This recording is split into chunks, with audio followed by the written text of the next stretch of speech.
Bonjour, aujourd'hui dans InDesign, nous allons voir un dernier aperçu des tableaux, partie 6, c'est comment scinder ou fusionner certaines cellules pour diffuser l'information d'une façon différente.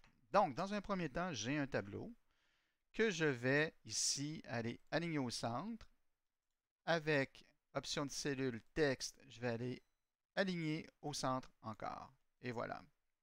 Ce qui est pratique avec InDesign, c'est qu'on peut faire scinder ou fusionner certaines cellules. Si par exemple, pour une raison X, Y, Z, on voudrait que des cellules soient scindées en deux, par exemple, si je vais ici, je fais right-click, et là je dis scinder la cellule dans le sens horizontal ou dans le sens vertical, ou fusionner les cellules. Si je fusionne les cellules, ça va me donner une seule cellule. Donc, lieu et budget pourrait devenir une seule cellule. La même chose ici, si je sélectionne ces cellules, je peux aussi encore fusionner dans le sens vertical ou horizontal ou fusionner les cellules. Donc, les quatre seront fusionnés ensemble à ce moment-là.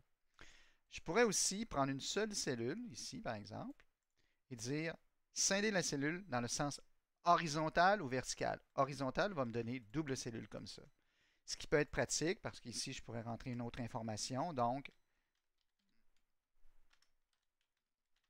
pour donner que cette cellule-là, ici, par exemple, qu'on puisse marquer une intention, dire attention, ici, il y a peut-être un petit problème, je lève le drapeau, je mets ça en rouge. Et puis là, je peux aller mettre ma typo en blanc, comme ça. Et ça pourrait être aussi souligné ici avec une autre option pour dire, regarde, ici, il faut faire attention à la chose. Donc, on peut fusionner ou scinder, c'est-à-dire ou fusionner. Je peux les scinder aussi d'une autre façon. Alors, si je prends ma cellule ici, par exemple, et là, ici, je peux aussi, dans le sens vertical, la briser. Comme je peux le faire aussi sur plusieurs. Comme je peux le faire aussi sur plusieurs ici, dans cette forme ici, dans le format horizontal.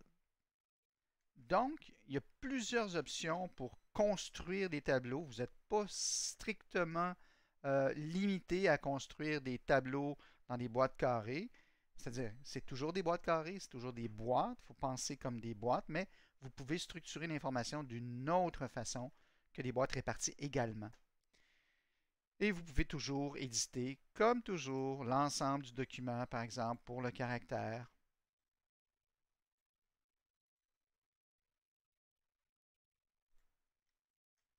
comme ça.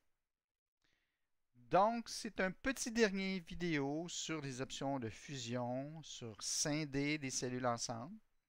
Si vous avez aimé, abonnez-vous à ma chaîne. Si vous avez des questions, n'hésitez pas, ça va me faire plaisir d'y répondre. C'est tout pour aujourd'hui.